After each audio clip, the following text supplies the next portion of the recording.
2019年の4月なので6年終わりました。7年目。7年目ですね。ずっと調理の仕事してました。給食で保育園の給食やったり、小学校の給食やったり、飲食の仕事して全部何もかもね失ったんですよ。離婚してお母さんの代わりとお父さんの代わりをしなきゃいけなくて、で結構頑張って働いたんですよ。そしたら体を壊してしまってヘルニアになって、その仕事ができなくなって、で次にがんになったんですよ。私甲状腺がんをやってて、でもう転移してるかもしれないって言われたんですよね。ヘルニアとがんの再発の両方あって、その仕事も続けれなくなったんです。一回復帰したんですけどやっぱダメで、また腰が痛くなって、でよく考えた時に何しようってしたら、子供の時にずっとたこ焼き屋さんになりたかったんですよ。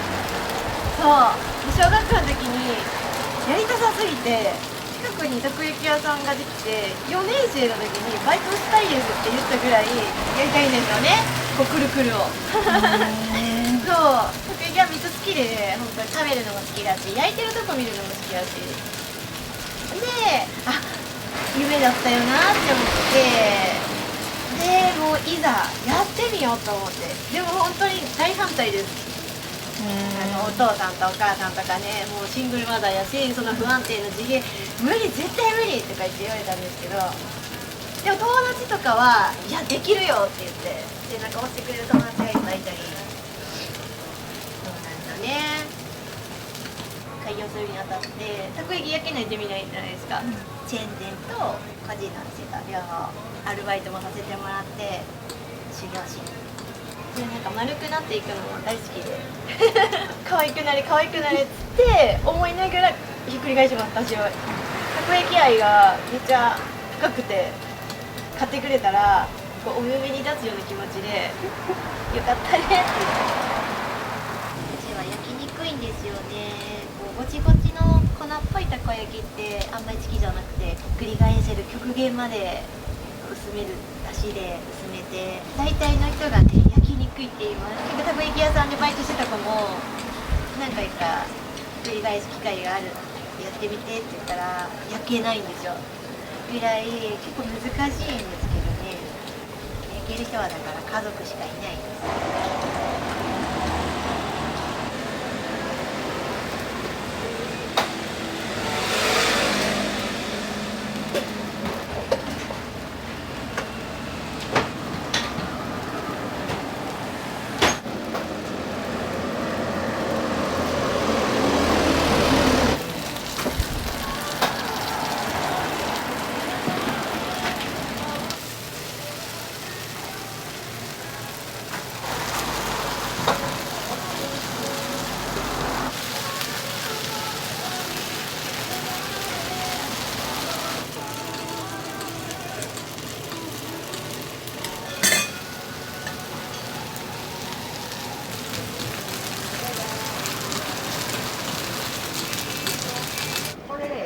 焼きそばのセットにしますか。セットにしましょうか。はい。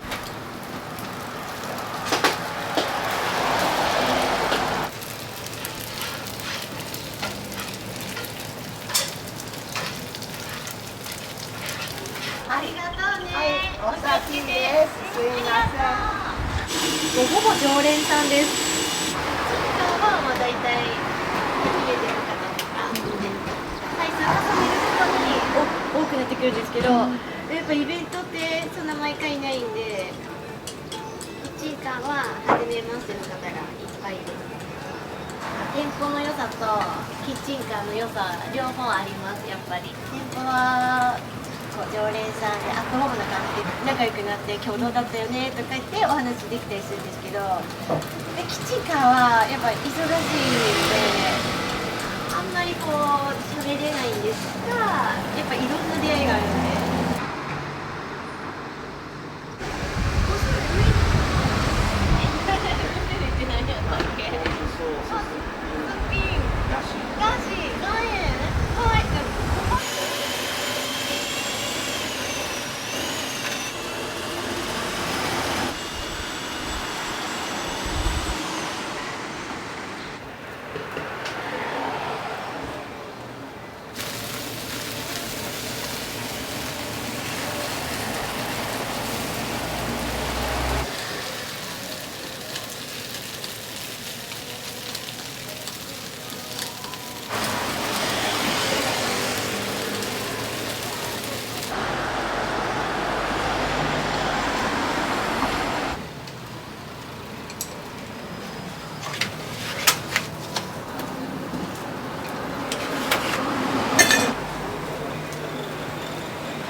まだ。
もぎりかわいそう。かわいそうしてる。ねえ、左やばい。ちょっと持ってて。絶対持ってる。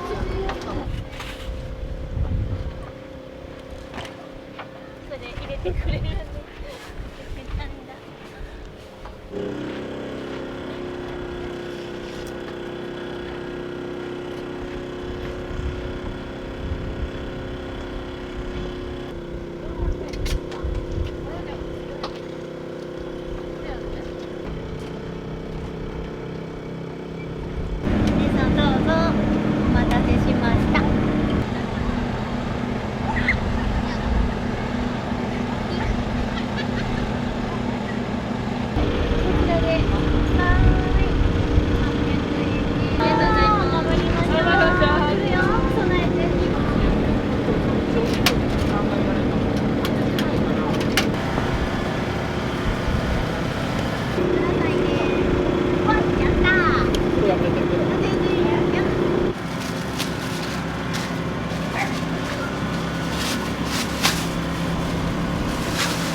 親子っぽくないんですよね、私たち。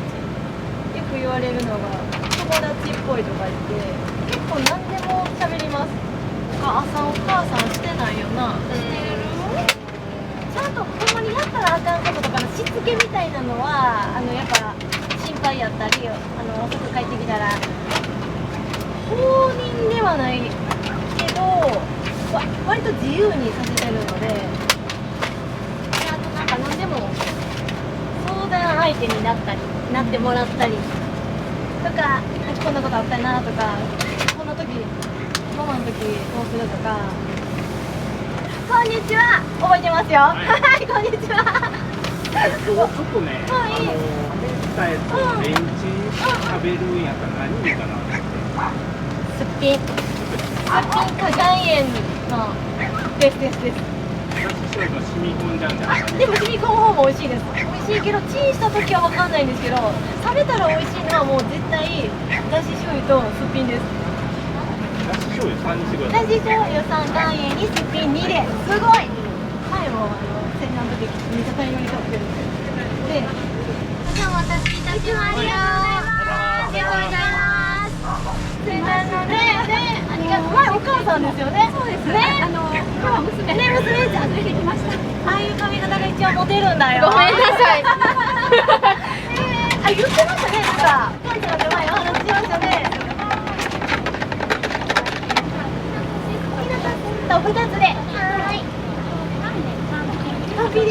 わすごいわ、ありがとう。2000円の岩塩でいいの？はい。朝やな。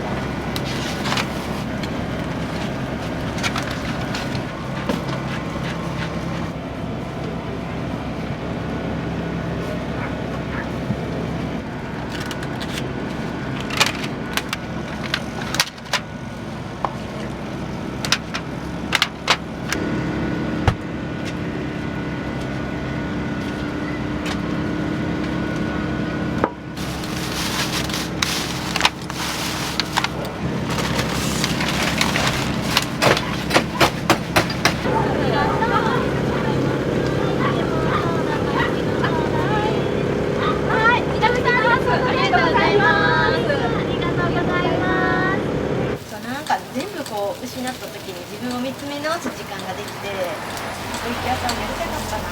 で店をオープンして、こう大体店ってオープンフィーバーが3ヶ月ぐらいいっぱい来てくれてて、でちょっとね6ヶ月ぐらいから氷河期に入るんですよ。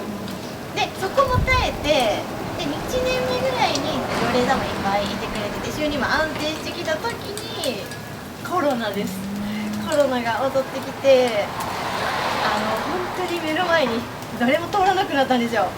でいつも夕方買ってくれるのに全然立ち止まらないし、緊急事態宣言もその時出始めて、飲食店もやったらダメとか、お酒させたらダメとか言われて、で全部従って休業したんですよ。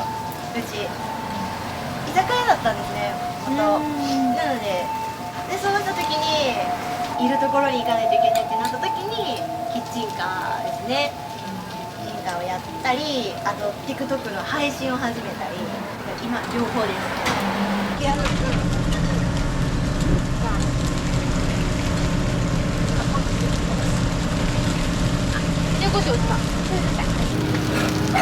犬の心の声ってさ、何語なんかな。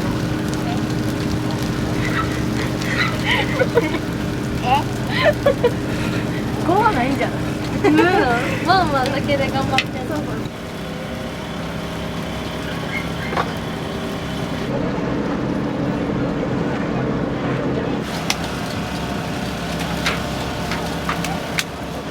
ースとだし醤油のお客様、ソースとだし醤油です。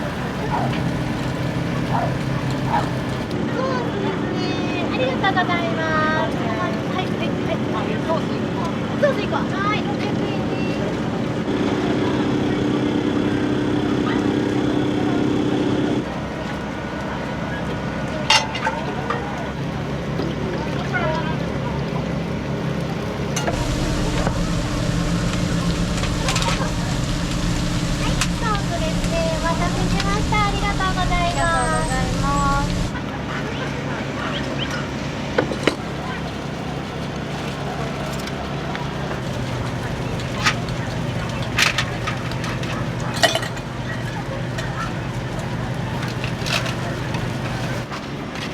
はい、お待たせいたしました。ありがとうございます。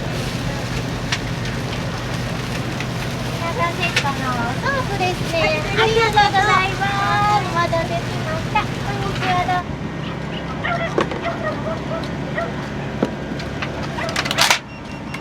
い、お待たせいたしました。ありがとうございます。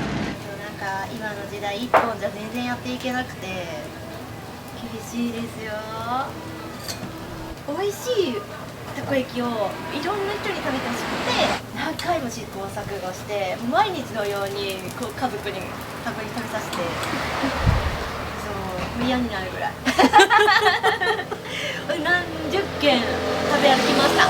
もうたこ焼きを見つけたら絶対買うように、しかも素焼きを。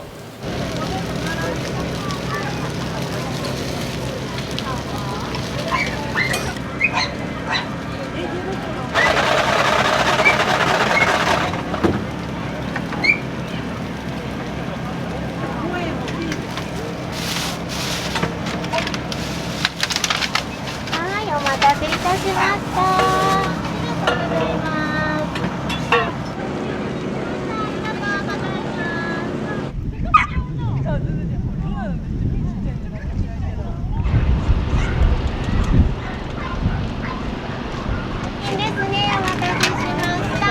りがとうございます。いらっしゃいませ。どうぞ前に詰めてください。こんばんは、どうぞ。はい、ありがとうございます。はい。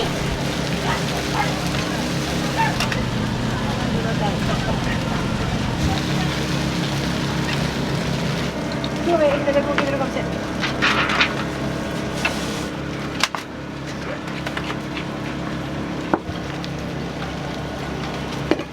ではお待たせいたしました。ありがとうございます。お待たせしました。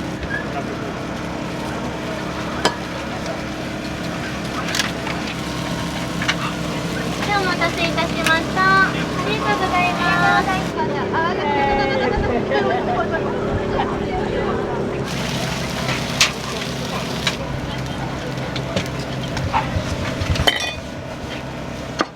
お待たせしました。お伺いします。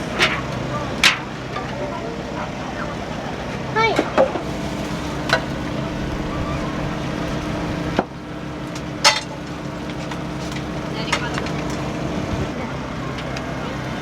やばい。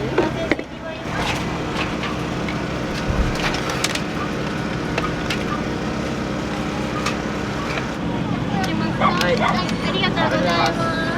お待たせしました。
売り切れでした。きゅうり人気や。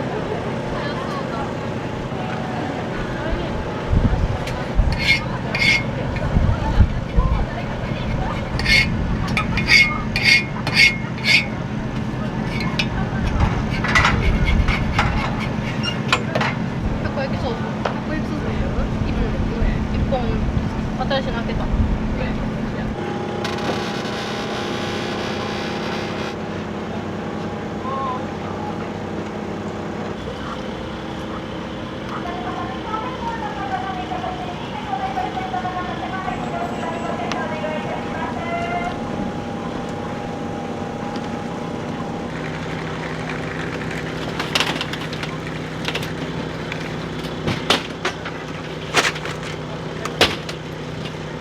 お疲れ様でした。そうなんです。8時ぐらいに売り切れてしまいました。お疲れ様でした。ミックス粉も使ってなくて、あとはシンプルな味で食べてみたら皆さん他のたこ焼きと全然違うって言って、もう日向のたこ焼きを食べたいっていう指名が入るぐらい一度食べたら本当に忘れられなくて、皆さん言ってくれます。めっちゃ美味しいよねここって。キッチンカー行っても皆さんもう一回1時間の列並ぶんですよ。すごい列になるんですけど、持って帰りたいって言って、美味しかったからって言ってもう30分1時間待ってくれて、一番よく言われるのが本当他のたこ焼きと全然違うっていうのと、美味しかったですでどこでやってるんで、どこでも本当食べれますかみたいな、この位置来ますかっていうのはキッチンカーでよく言われます。のれんさんはしんどい時にとか風邪がひいた時とか体調悪い時になぜか食べたくなるって、体にいいもの使ってるので体が求めてるっていうか、しんどい時に食べたら元気になるって、だからそれを食べてほしいみんなに。あ